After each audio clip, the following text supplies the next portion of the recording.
signal slows come down anyway. Good afternoon and welcome to Djuma and Arathusa in the Sabi Sands, South Africa. I'm Scott Dyson. And I'm Mark Weiner. And yeah, Mark, it sounds like you had a very, very interesting morning. I'm sorry you had to have a sleep in today. You know, it's the price you pay for sleeping in. You miss out on all the action. No, but I think you're going to find some action this afternoon. I think together we've got the perfect conditions. We had this cloud, it's now dissolved, it's going to be a sunny afternoon. You're going for one leopard, I'm going to go for another, and I think we're not looking for leopard, by the way, we're looking for impala. We might just see something else along the way. We never go looking for leopard. But I think that's the plan.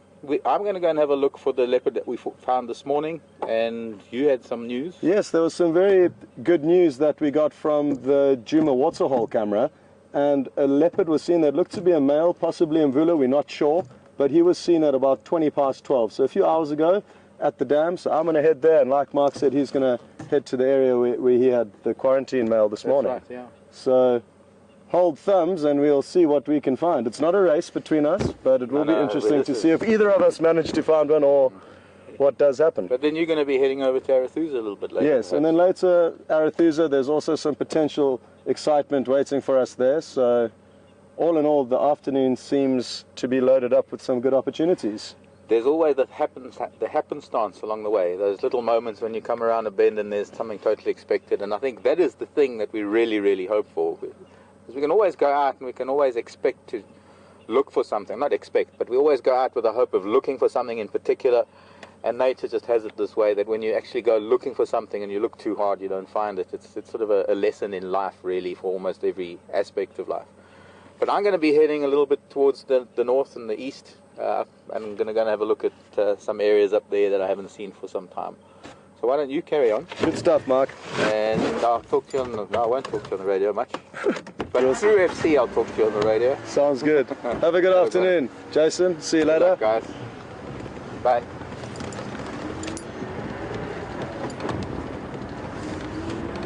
So myself and Brian were treated to a sleep in this morning, and we are raring to go.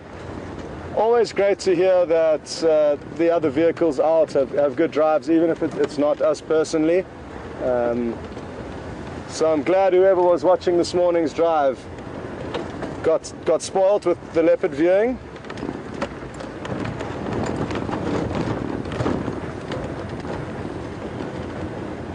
So it's going to be very interesting to see how far Mvula is, whether we manage to find him, whether it is actually him. It looked like a large male leopard that was seen at the waterhole on the waterhole camera.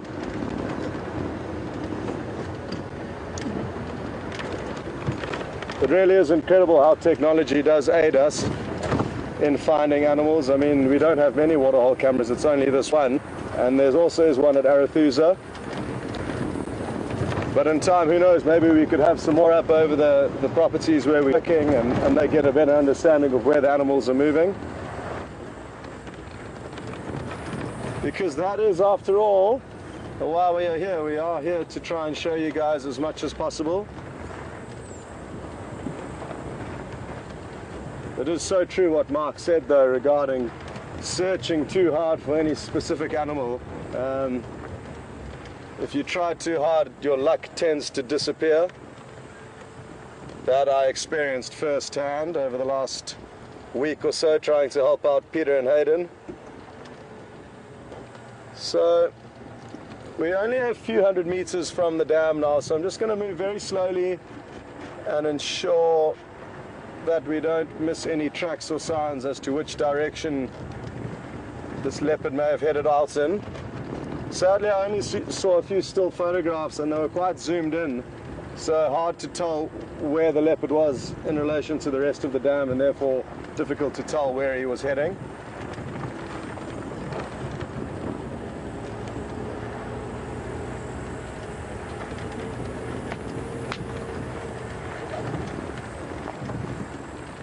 Some fresh elephant dung in the road.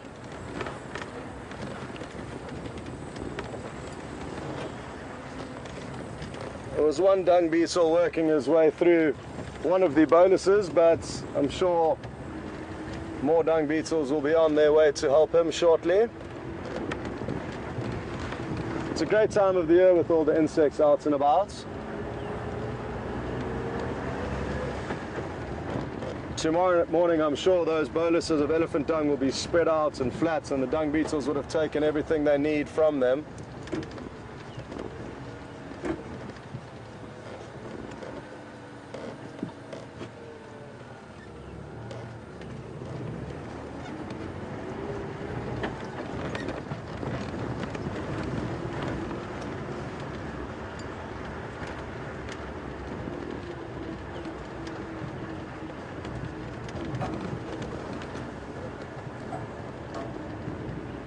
We've got some seriously big old buffalo bulls in front of us here.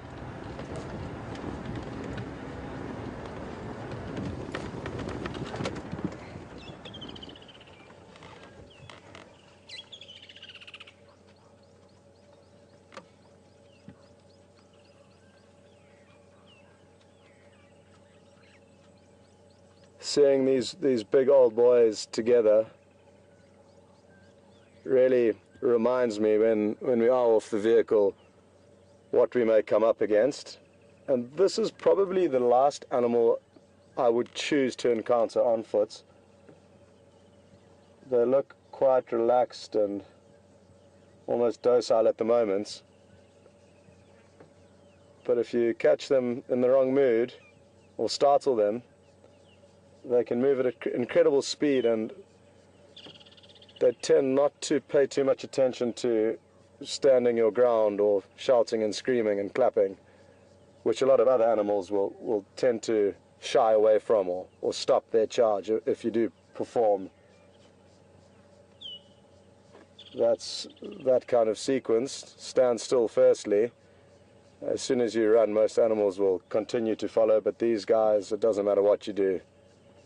They're gonna take you down if they are planning on doing so.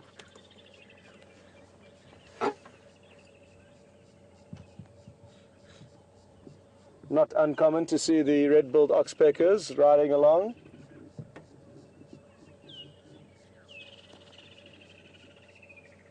I read an interesting fact the other day, and that one red-billed oxpecker can feed on around 300 to 400 ticks a day. So they're obviously doing a huge help to all of the herbivores that carry the ectoparasites. At the moment, though, they don't seem too busy feeding, just relaxing between meals, it appears.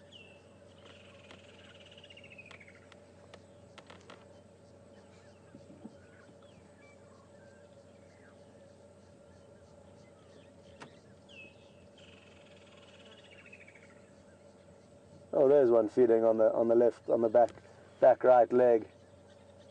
That's typically where most of the ticks and ectoparasites gather on the carcasses of these herbivores. The softer, less hairy parts under the arms, under the legs.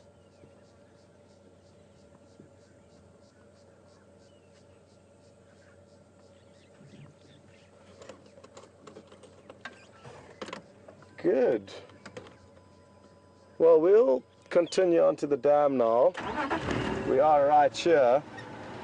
It'll be interesting to see if all of these guys don't come down for a drink. They do seem to be heading past the dam, but difficult to tell what their next movement will be.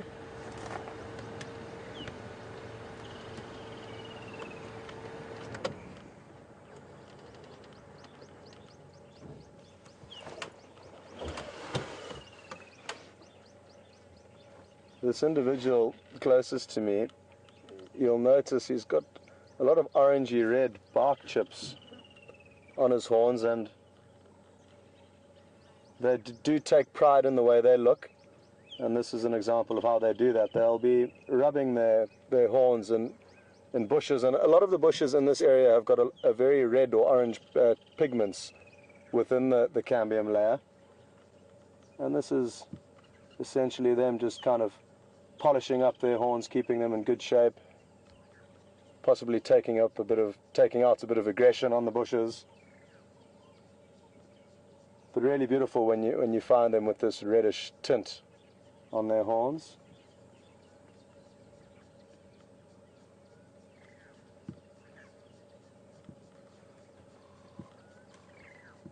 It would be interesting to know if they could smell the leopard. I mean, obviously he would have had to walk past you in order for them to potentially smell him, but...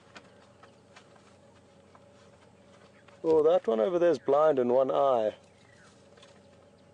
It's just disappeared behind a bush, but it was... When it ran off, it kind of... The bush almost seemed to creep up on it because it couldn't see out of its one eye.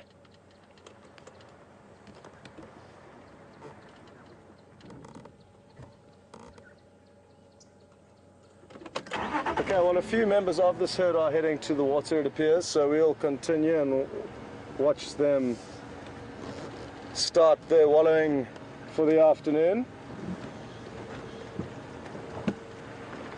And along the way, make sure we don't overlook any potential tracks.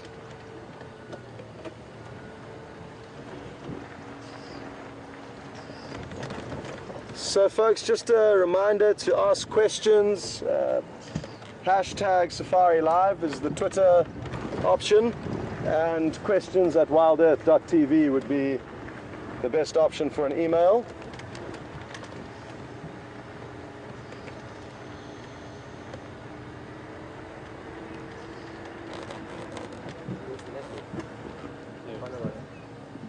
Wonderful.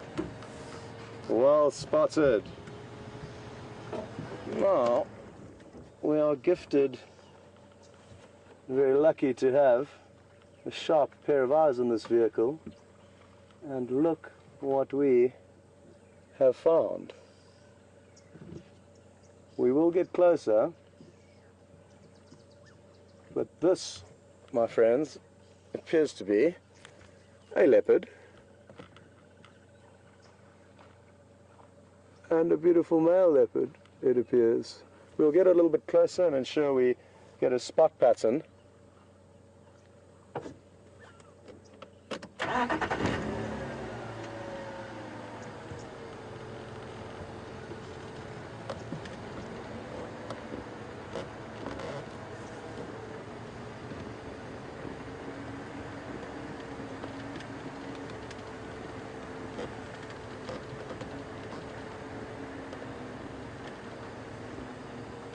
So folks, we are exceptionally spoiled today. A leopard this morning and already a leopard this afternoon, and we're not even 10 minutes in.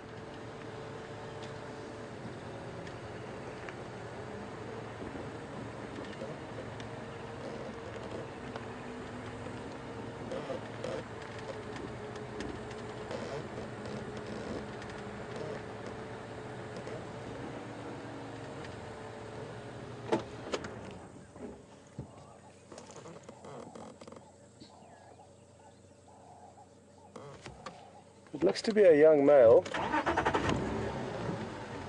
and hard to tell whether it is nervous of us. I haven't spent enough time with the individual leopards here to know their habits or personalities. It could be that he was just ready to get up and move, or potentially is a little bit nervous. Oh, a terrapin's crossing the road here in front of us.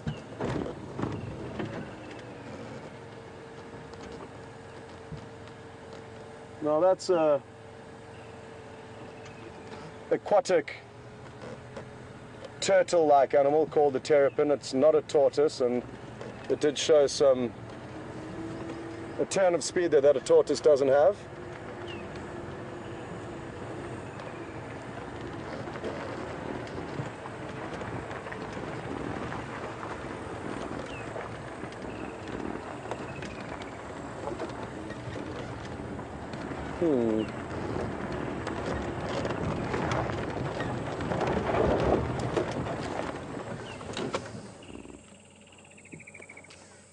Okay.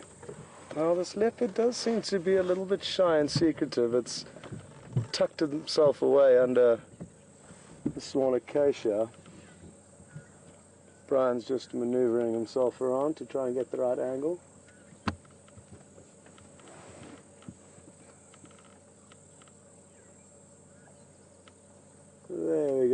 beautiful shot. So as you can tell, he does appear to have tried to tuck himself away from us a little bit, I think. But we will just wait here and spend some time with him and reassure it that we aren't here to cause any harm to it or interfere in any way with its day. And by spending more time with them at a distance where they do feel comfortable, that's how they do become habituated, and how in the future we can be spoiled with incredible sightings of these animals. So what I'm going to do is I'm going to have a close look through my binoculars and try and establish who this animal is.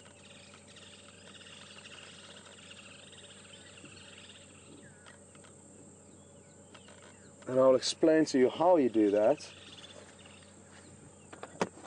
as time goes along. But basically what you're trying to do is, above their main whisker line, they have a unique spot pattern. In this case it appears to be a 2-3 spot pattern, so 2 spots on the right hand side of his muzzle and 3 spots on the left hand side of his muzzle.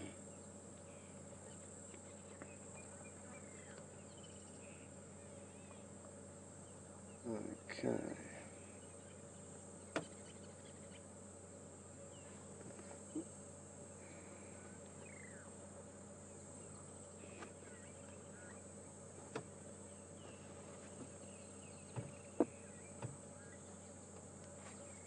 I only have a few profiles of leopards, not as many as I would like, of the leopards in this area.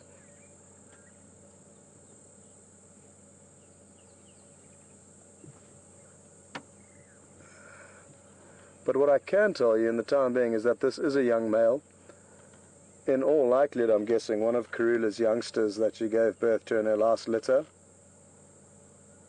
They will spend time in her territory until the dominant male comes along and gets rid of them. But I've heard it was quite a unique scenario with her and Mvula, I think it was, that was the father of these cubs. And what would happen, which is really unique, is that there'd be a sighting with 4 leopards, all basically adults, or adults in size. So it would be the 2 brothers and the father and the mother all walking down the road together, which I have seen once in my career, with one specific leopard, a few encounters with her, the father and the 2 cubs. That was in the southern Sabi Sands, but it is very rare to see 4 fully grown leopards together. But apparently it did occur here, so they may be given a little bit more lenience from the dominant male and not be chased out too soon. But the fact that a young male is in this territory, which is Karula's territory, it would be fair to say that he is one of her youngsters.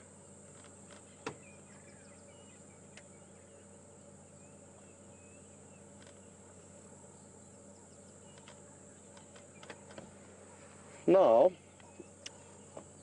the difficult thing with guiding in situations like this can be deciding whether to move on or to move off.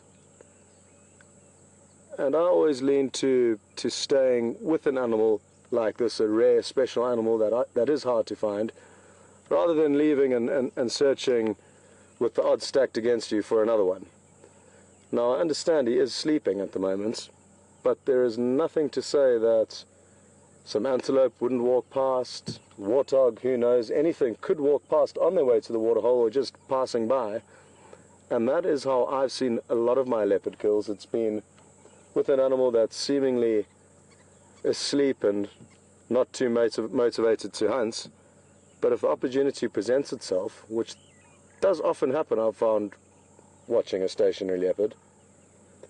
So it would be worth waiting here for as long as we can, I think. And obviously the fact that we've also got Mark out there exploring and seeing what's available to us is a huge perk of these safaris, is that we can chop and change between whoever's got the most action. And I'm hoping Mark manages to find the other leopard. That would be great, having the choice between two different leopards in one afternoon, depending on who's more entertaining at the time.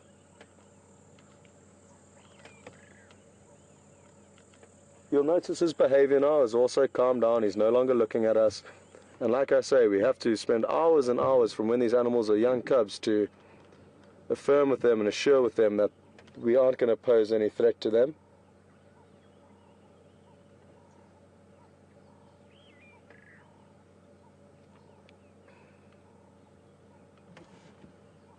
And even if one does spend hours and hours with a certain leopard, it may simply be shy and not interested in other people or vehicles or humans, whereas others may be completely relaxed. So a lot does depend on the individual, just like it does with us.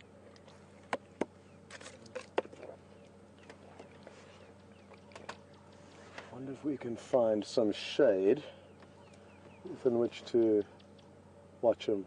Brian? Would you like to find some shade? I would love to find some shade. Okay, good. Folks, it's extremely hot here, and we are busy baking in the sun, so we are going to reposition the vehicle, and I think there's a good angle here where we can move to and still view the leopard from.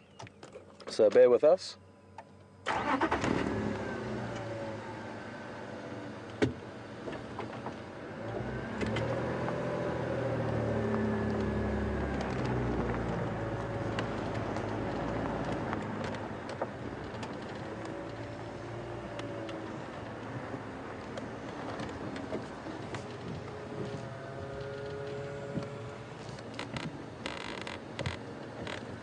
I don't think this is going to work.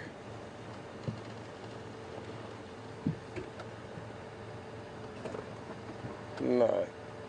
Or maybe. Let's keep trying.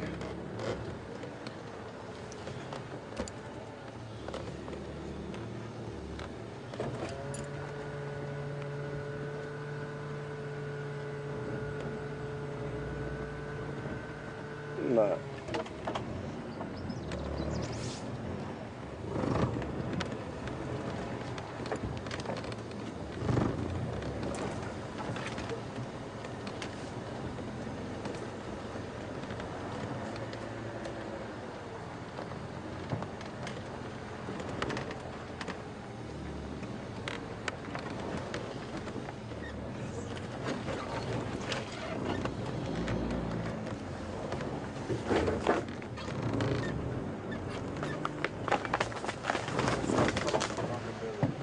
Can't we? There's a tree stump there.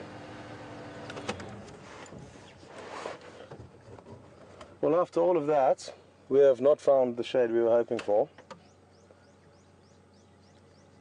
But at least we are on some flat ground and not parked on the side of a hill as we were before. We were better than we were. Do you want to go back? Yeah, I think so. Okay.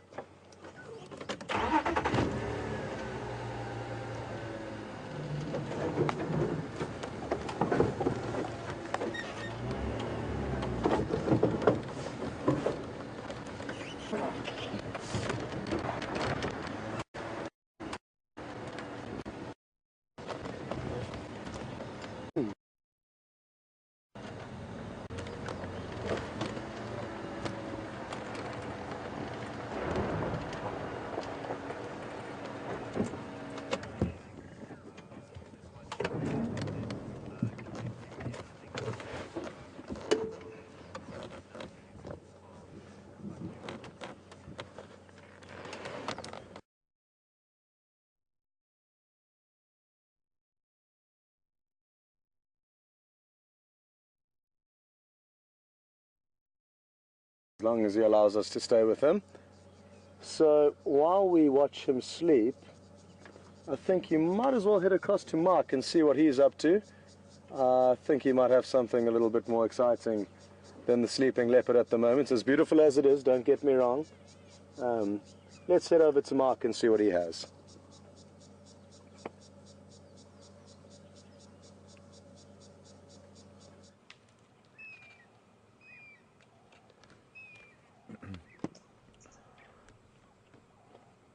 Well, welcome to the Djuma, everyone. Djuma is the vehicle that we're in. Scott's in the vehicle called Zanele. aka Wendy, and I'm at Treehouse Dam just after opening. I came down to have a look for the young male leopard that we saw here this morning. We found him by some signs that were around the dam. There were a bunch of eagles. Well, there were two eagle species. Oh, this is going to be fun. The two little boys have been having a sparring match, and I was kind of leading up to that, but I can get a little bit long-winded. I need to be where we're going to see this better. A lot of oxpeckers.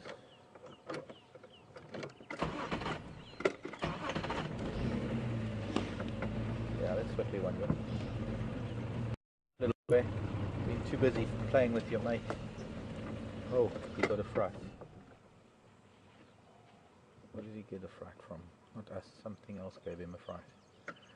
He wants to have a mud bath. There's a lovely mud wallow there that's getting deeper and deeper every year. I can remember, I think I even drove through it dry once. You can't drive through it anymore.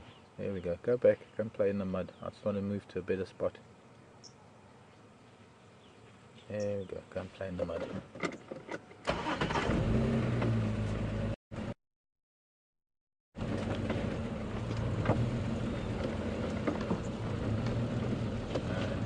I'm a bit nervous.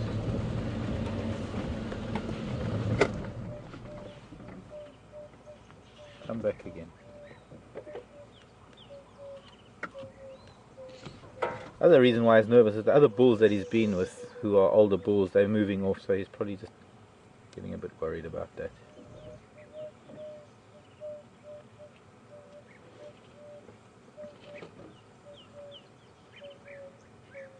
To get back to what I was saying, we came along here to look for the leopard that we found this morning,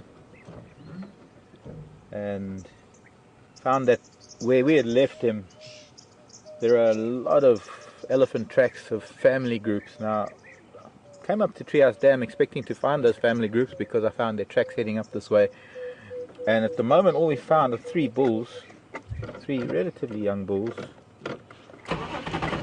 late teens, mid to late teens. Two of them were sparring, well, not really sparring, they were just play fighting really.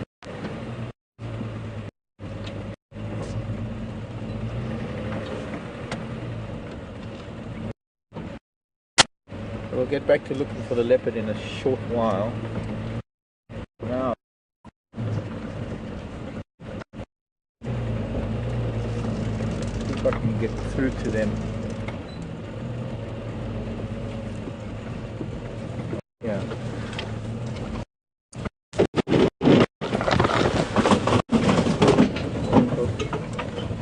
No, they don't like that.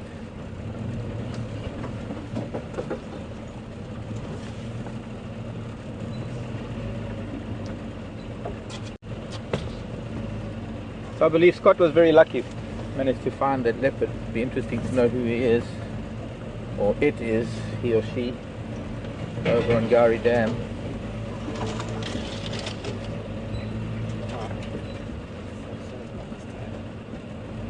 Okay.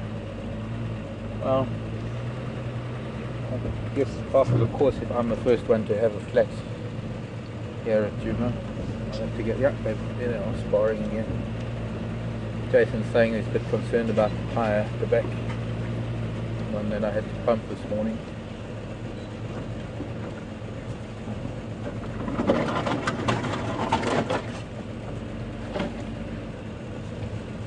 I will see.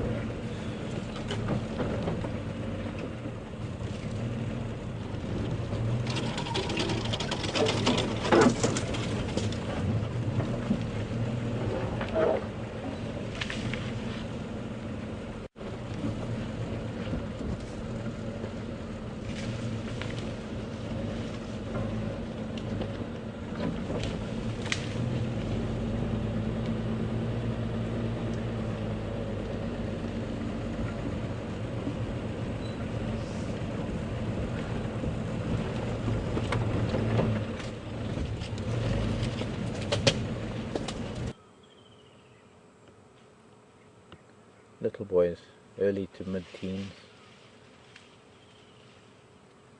trying to intimidate each other, raising dust.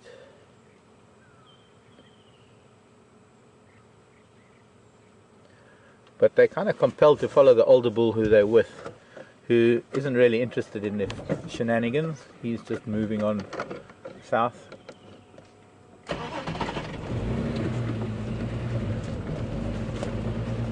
Maybe we can get a little bit around them so that we can see them from the front, because I think as we spend a bit of time with them like this, they're more engrossed in what they're doing, and they're realizing that my presence is really of no consequence to them. I'm actually pretending I'm not here for them. I'm looking at the trees and looking for flowers.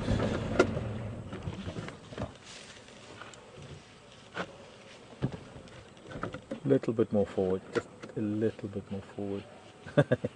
When in doubt, scratch your bum.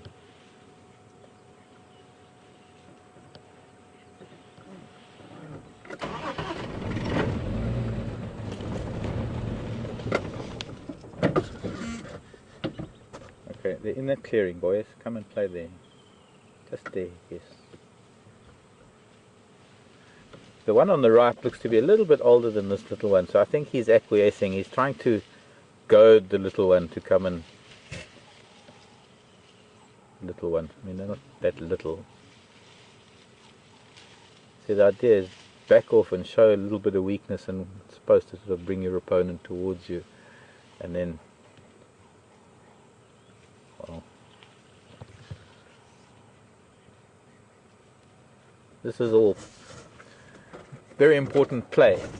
Play in the animal kingdom is what helps an animal survive as an adult. And when you have to sort of equate that to how we as humans have progressed technologically and how our children play these days, one can only wonder. Having grown up in days before television and electronic stuff, and we played outside all the time. We invented things, we played as adults. We played games that... oh, close, no cigar. I think we're going to have to leave these boys. They're getting into some really thick stuff, and the thicker they get, well, who knows. Last little glimpse of them here, but the thicker they get, the harder it is going to be to see them, and the more noise I'm going to have to make to follow them.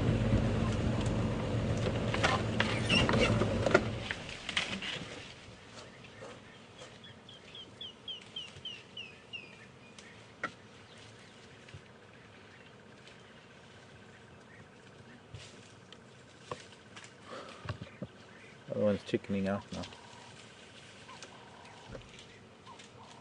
Going back to the big bull. And I think if you can just have a look at what we've got in front of us, that's almost impenetrable with a vehicle without having to flatten a few young trees and things and make one enormous noise.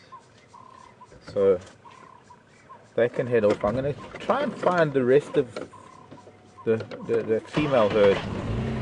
Could even be their mothers, their relatives, moms and aunties, the family groups that these bulls came from.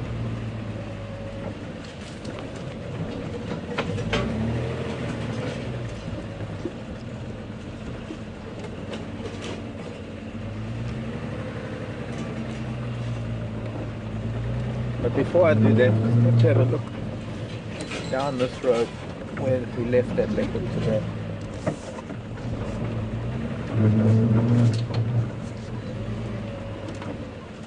Very quiet in here.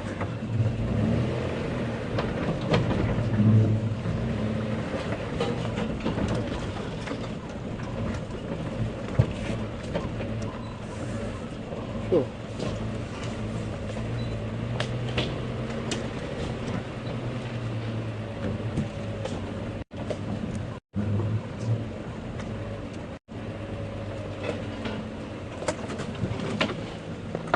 Watch.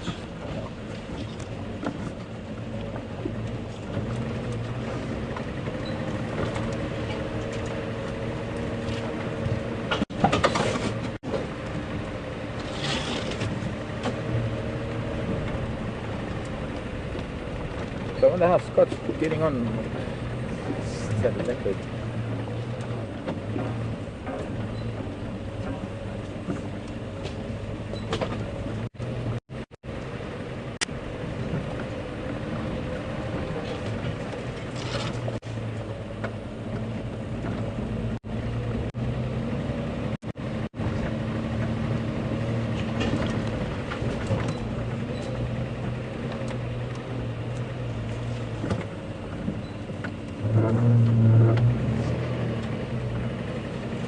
Do send us questions, please, if you would like them answered. Since we're live, you can send your questions to our final control, our control center.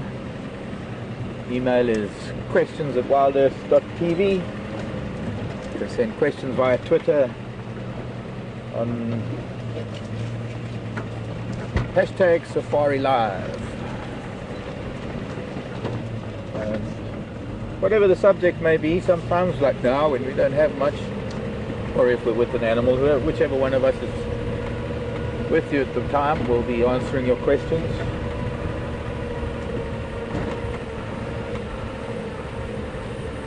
I think these elephants must have headed further west, the family.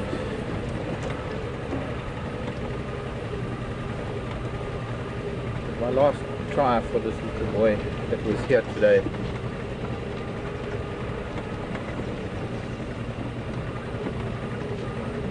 Now we found him because we arrived at Treehouse Dam this morning and there were several raptors, actually 4 raptors sitting in the tree. Well, 3 in one in the other.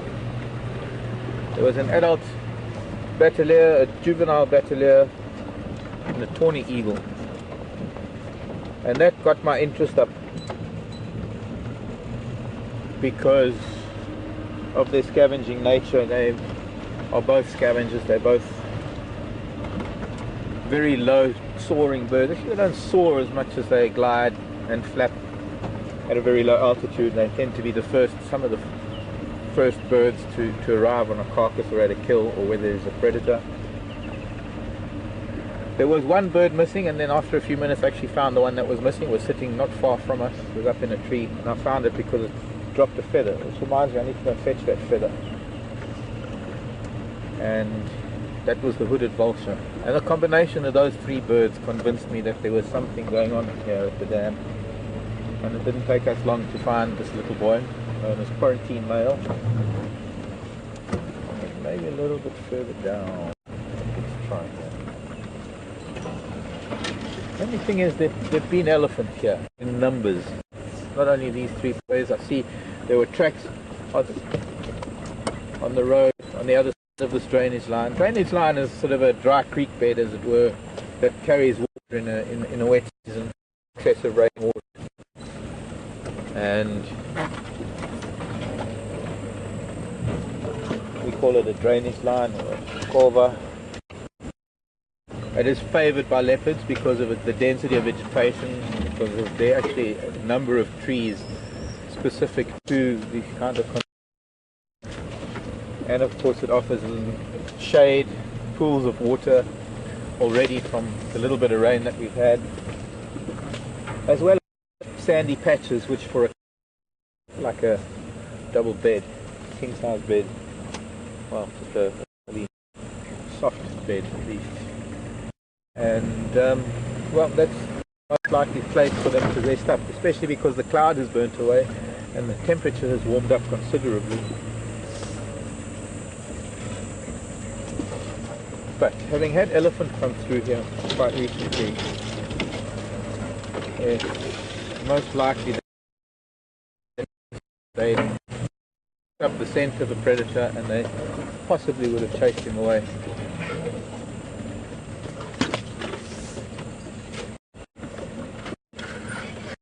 Or he would have just heard them and moved on of his own accord. Getting a bit too thick. There are some nice deep shady patches here that he could be in. But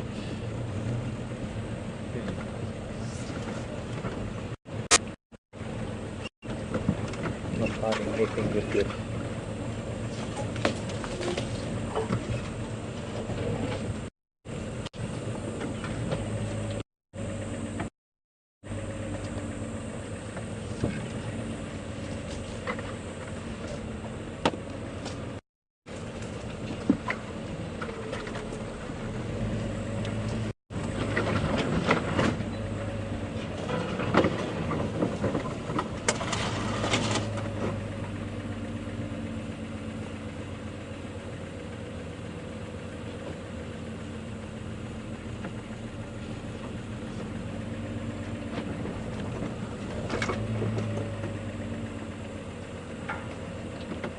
Having just spent time with a couple of bull elephants, well, not a couple, 3 bull elephants, just briefly.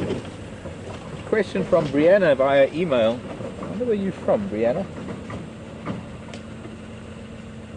Brianna on email asking, do bull elephants come into must at the same time each year?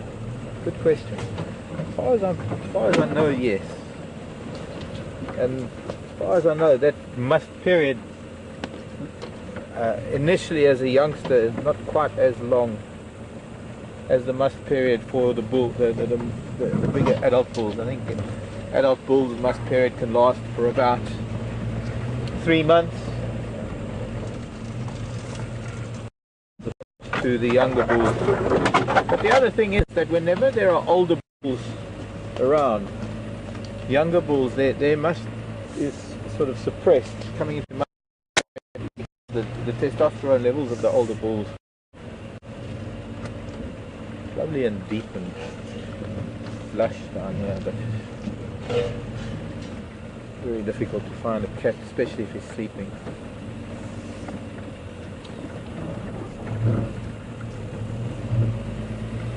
But this, well, Brianna, as far as I know, yes. Their must period is pretty much the same time each year.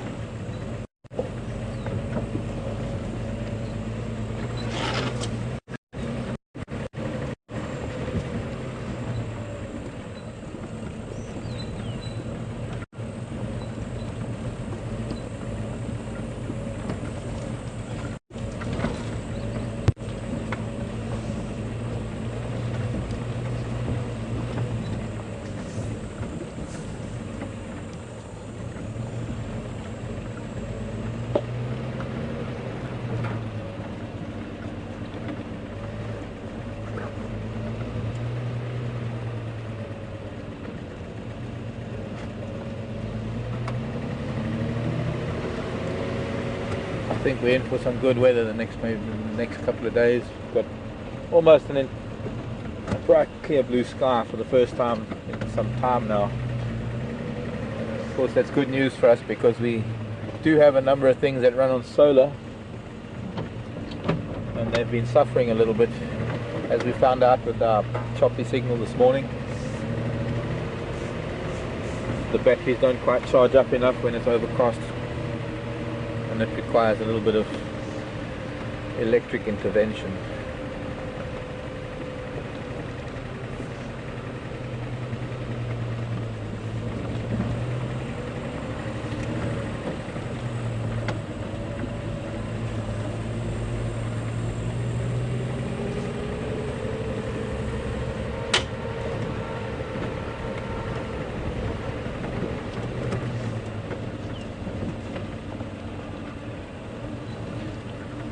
So while I'm looking around for some signs of this leopard and maybe for signs of where these elephants have gone, I'm going to do a little loop on Gowrie Main. I'm going to be handing you back to Scott. I think you're going to have some wonderful opportunities to see what the leopard looks up close up. So off to Scott, and I'll see you a bit later, everybody.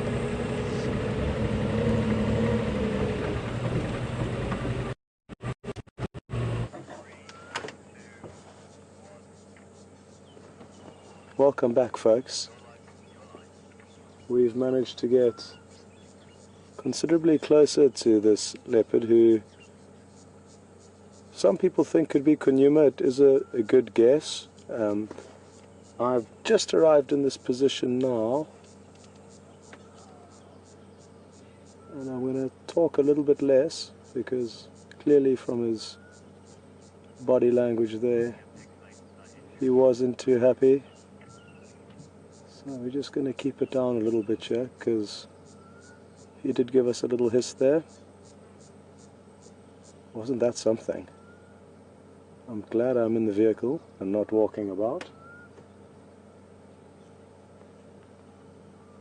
So for those of you who did ID this leopard as Djuma, well done, because apparently that is correct. It's coming up to, it's probably his birthday around about now.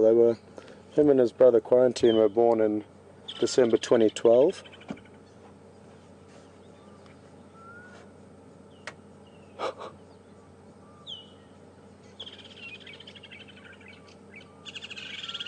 So just on 2 years, which is the age where they do tend to start heading out on their own. Between anywhere from 18 months to 2 years, they typically get booted out by their mother, and it's a gradual process. It's not one goodbye and then they're expected to disappear. They simply are not allowed to, or brought back to kills that she makes, or isn't tolerated at kills that she makes. So it's a tough time for this youngster. He's got a lot to learn about hunting, feeding himself,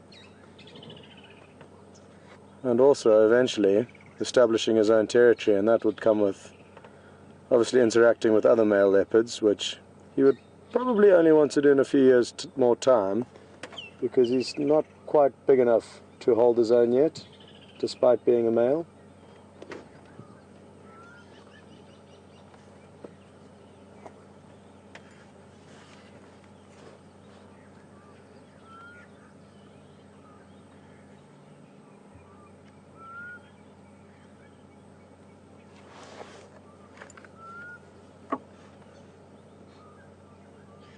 I believe Mark is still out looking for quarantine, this leopard's brother, and wouldn't it be wonderful if we could get to view the two brothers on the same afternoon?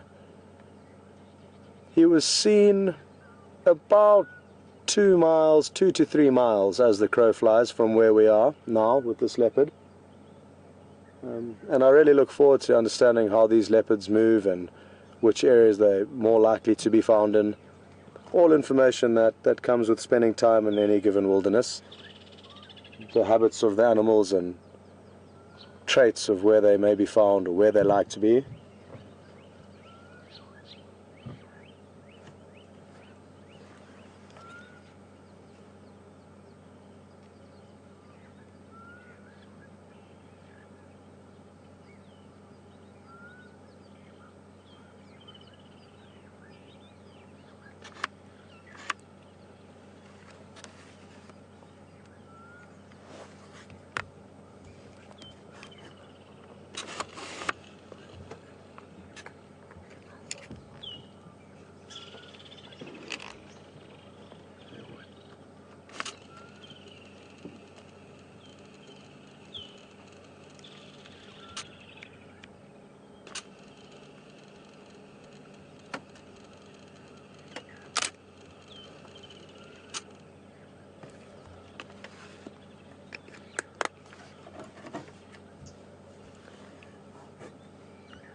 I'd be interested to know if from any of the viewers who've been following Wild Earth closely, if they remember when Djuma was a youngster, and if they have any interesting stories or highlights of his upbringing or his life up to this stage.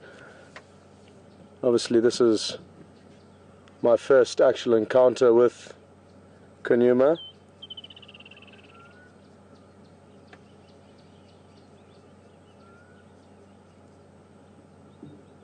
Even though it did pop up to the campfire chat last week with Peter and Hayden, which was a very unexpected but welcome surprise.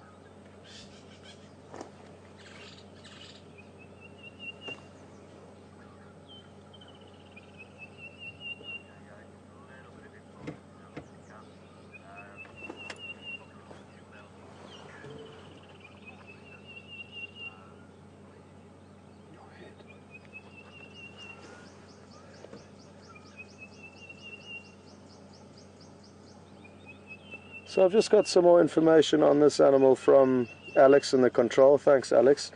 And just like I did mention that I thought Mvula was his father, that is confirmed. So the leopard that was seen yesterday afternoon is the father, and the leopard that was seen this morning with Mark was the brother.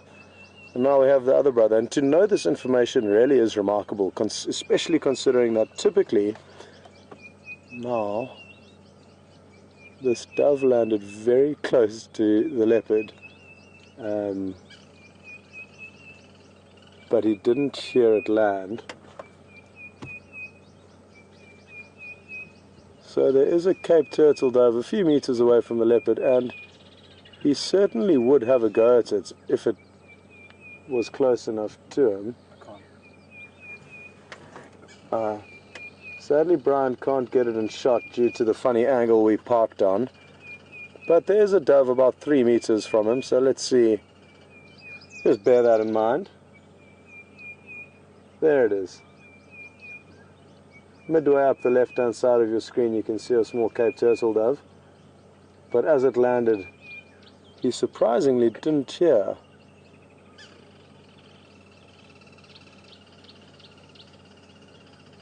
Now, what is interesting with leopards, even though they can take down a leopard of this size, could comfortably take down a fully grown impala, potentially prey even bigger. I have seen leopard take prey as small as a tiny baby bird out of a nest, literally like eating cereal out of a bowl. So they won't say no to any hors d'oeuvres, as long as that chasing or the trigger reflex of chasing down an animal is provided to them, they will take it.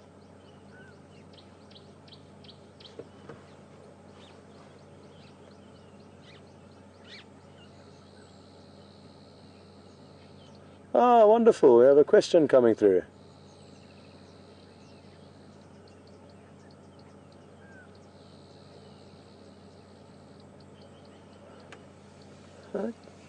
Okay, we've got a question from Elizabeth in Orkney asking, how old will Djuma live to be? Now, we can only hazard guesses. Worst case scenario, he could come across a male leopard or a pride of lion tonight and they could kill him. And that's not unheard of, it does happen. So that's worst case scenario. Best case scenario, he would live to anywhere around 15 years of age would be considered a good solid lifespan for a male leopard in the wild. But he could go above 15 or die below 15. There's just so many variables out here, and you know, as humans we've got so much help in terms of medical care and hospitals that can help people through injuries or hard times of illness. Whereas for animals, one injury that it sustains could cost it its life. So it's difficult to say, but all things, considering if all things go well, between 15 and 18 years would be a very good lifespan for a male leopard. I've heard of a female leopard that's lived for 22 years of age, and she was followed and known for from birth, also in the Sabi Sands, in a slightly different area to where we are now, but within the same reserve. And this reserve is one of the best places for leopard research, simply because the leopard density is high, and also, more importantly, leopards have been habituated in this area for many, many years. So what that means is people have been able to follow leopards, understand who they're mating with, know close to when almost exactly when the cubs are born, and that way monitor their lifespan and monitor how far they move from where they were born. So with all the lodges cooperating with one another and sharing leopard profiles and pictures, letting people know if leopards are moving from one area to another, that way we can keep track of them and understand where they've come from and how old they are. So it is really special to understand an elusive animal like the leopard with so much in-depth knowledge, which you wouldn't typically find in many other areas.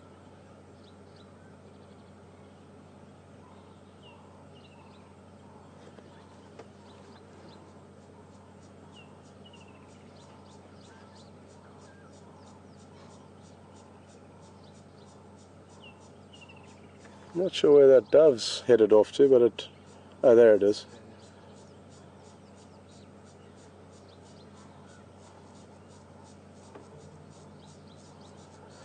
I've never seen a leopard jumping up into the air trying to catch something, and I would thoroughly enjoy that. So that is what I'm hoping for. Nothing against the dove, it's just that I would like to see a leopard springing through the air. And they are known to do that. There've been quite a few videos and photos captured of leopards launching themselves into the air to catch small birds like francolin and doves. But I have yet to witness that. Now yawning is a good sign. Yawning and grooming is what we would like to see, because that means there's a small chance that it is going to become active or go back to sleep. But that is a telltale sign that does tend to help you understand that it is thinking about getting active or getting ready to go on a stroll.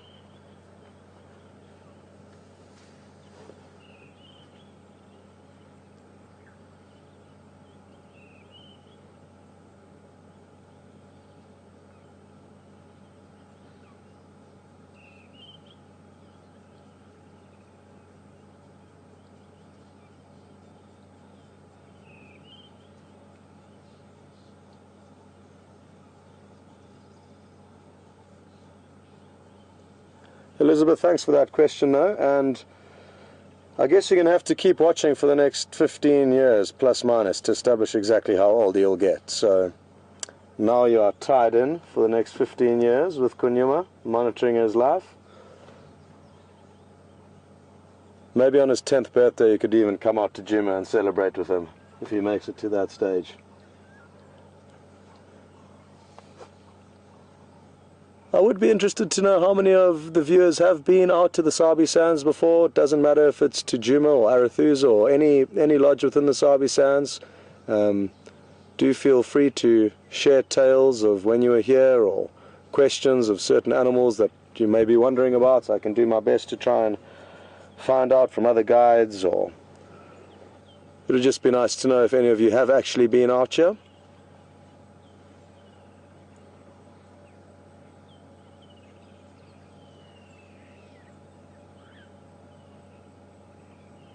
Oh, good, another question's just come through. All the way from California.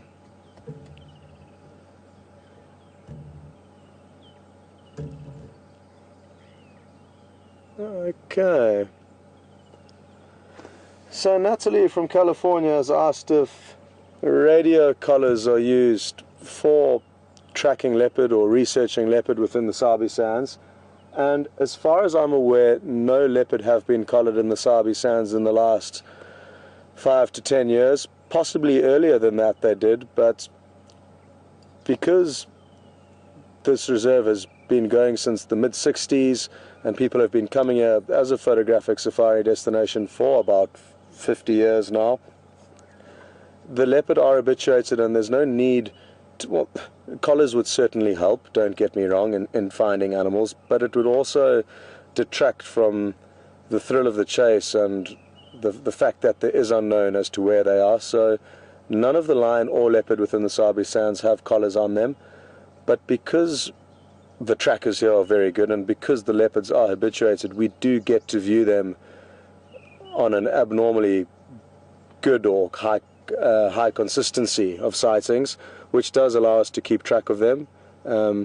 You'll tend to find that leopards are collared in areas where they are not very well habituated, and the only way to know where they are is by collaring them. So I know in the Cape, the Western Cape of a province in South Africa, there in the Cederberg Mountains there are quite a few leopard that occur. They are persecuted by farmers, sadly, and not much is known about their populations and numbers. So there they are doing a lot of collaring of leopards and researching them. And Will Fox, actually the director who's just left today with the rest of the crew, he does a lot of leopard research and has some interesting information on it. And there they do use collars to monitor their behavior. The only animal I've seen in the Sabi Sands with collars are actually elephants, and those would have been collared within the Kruger National Park, and now they're just roaming around wherever it suits them. But there are a few animals with collars. I definitely know lion and leopard are collared in other areas. Sometimes even strange animals like pangolin get transmitters put on them to understand their whereabouts. Aardvark is another animal, because if animals are very shy and elusive, the only way to understand how far they may move, how big their territories or home ranges are with the use of these collars.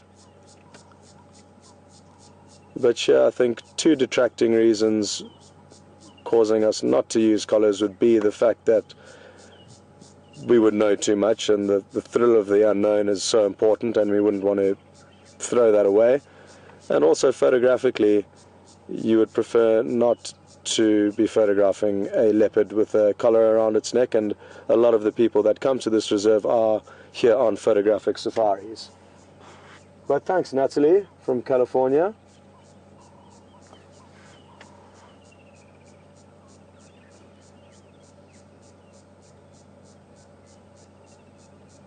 It's so nice to see the actual foot and pug marks of a leopard, not indented in the sand as I've been seeing them for the last week or so.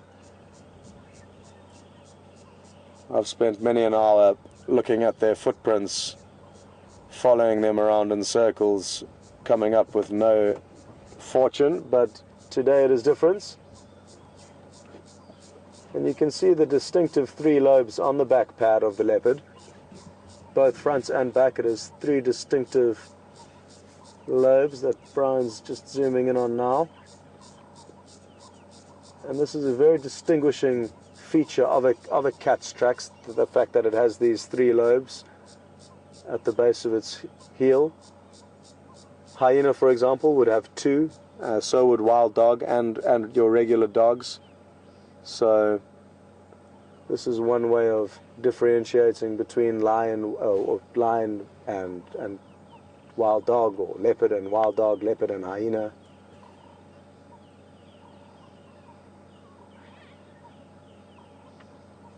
Hard to tell here, but you do kind of get an idea that the front foot that we can see looks considerably larger than the back foot.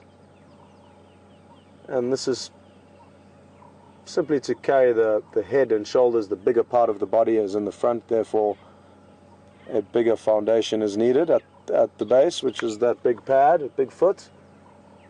And the back pad tends to be always considerably smaller than the front, and that's with most animals.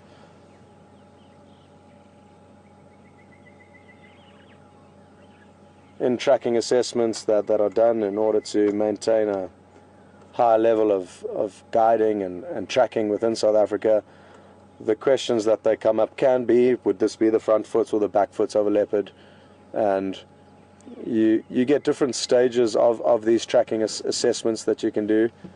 And the real maestros, I mean, they get asked to look at tracks and tell you which way the leopard was actually looking and whether it had stopped to look at something.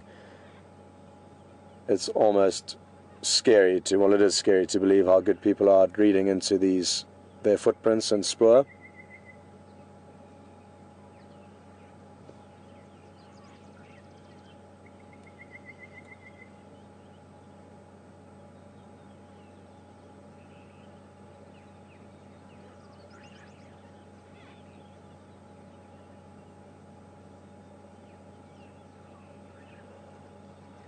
You can see its breathing's quite deep and comfortable.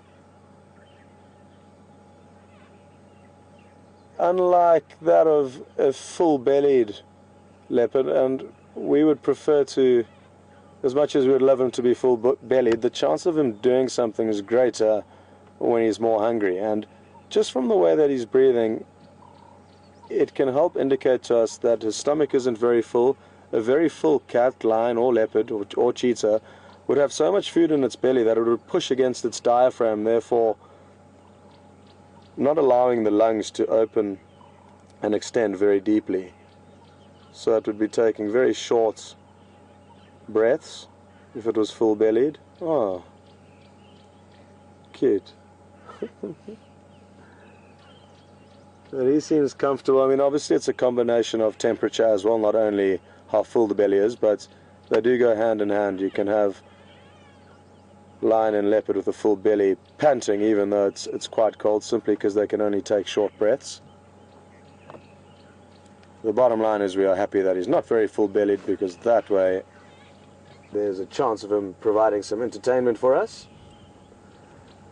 Folks, I don't think too much will change here in the next 10 to 15 minutes, so this would be a good opportunity to catch up with Mike and possibly see how he's doing.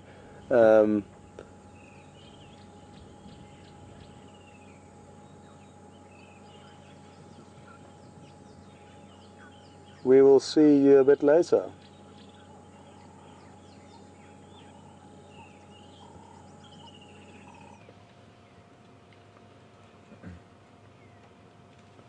Welcome back to the Jigger with several family groups of elephant. We're now somewhat south of where we're sitting with the boys, and we have already had a couple of family groups, if not 3 family groups of elephant cross the road in front and behind us.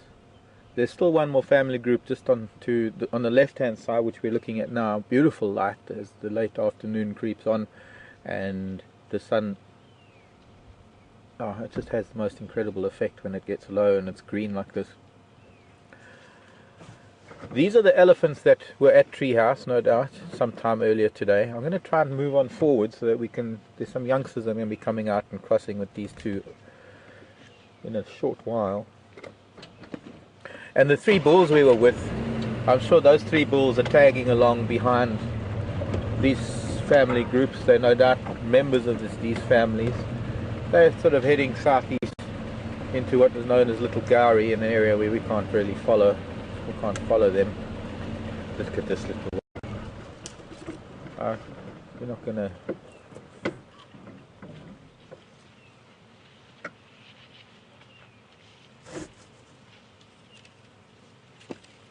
Copy. Little boy.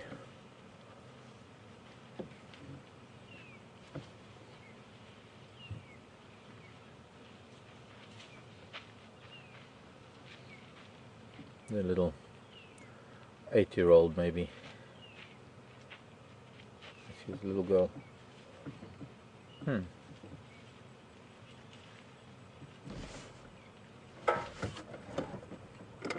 And then they were gone. Not even a sound. Probably 20-odd elephant off in the bush to the right of us. And barely a sound out of them. Put one human with boots on in that bush, you'll hear him for 50 meters. Well, I was hoping we were going to get more from that. They're not too far in, and just rather thick. That way we can get to see them better. But I don't think so. There are more, but those are the 3 bulls. I think if we wait, if we stick around a little bit, I think it's quite possible that the 3 boys that were playing earlier might be them that are just to the left here.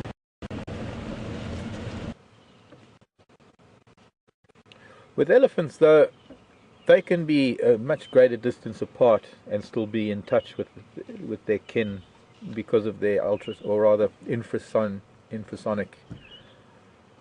sound that they produce below our audible range, but some of the higher sounds that they make here, some of the higher rumbles that become audible to us, but being low frequency sound, the lower the frequency, the longer the distance. This little one that's coming towards us now, you can see is dribbling a little bit from the temporal glands. Okay, kick sand at us, trying to intimidate me. Hello, baby child. Hello, baby child. Come and say hello. Something stressed him out. Her, actually. Something has stressed her out because she's got liquid coming out of her temporal gland. Maybe she's been in trouble with her mum. I'm guessing his mum. Could be older sister.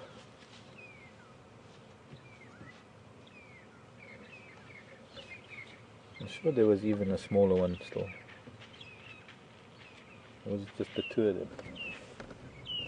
But they're right behind us. They're so spread out, these ellies. And that looks like a really big cow maybe. Not sure. I had a glimpse over my shoulder. Yeah, maybe the rest of the family. Sadly, it's sun, but there's a cow path coming across the road to the west. A little bit. Is it too bright to get that way?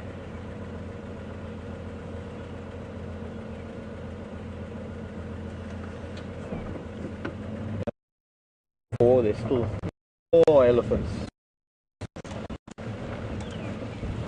Where are you going, girl?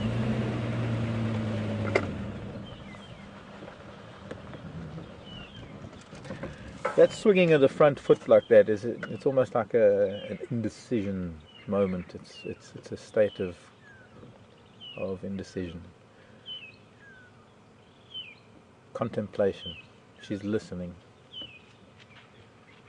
Probably listening to her matriarch, which might be in the bush, where she's going straight towards her now. She crossed the road and then found that one wasn't coming. Yeah, there's another little one on the way. Seems that she was a little bit hasty in crossing, and the rest of the family hasn't come across.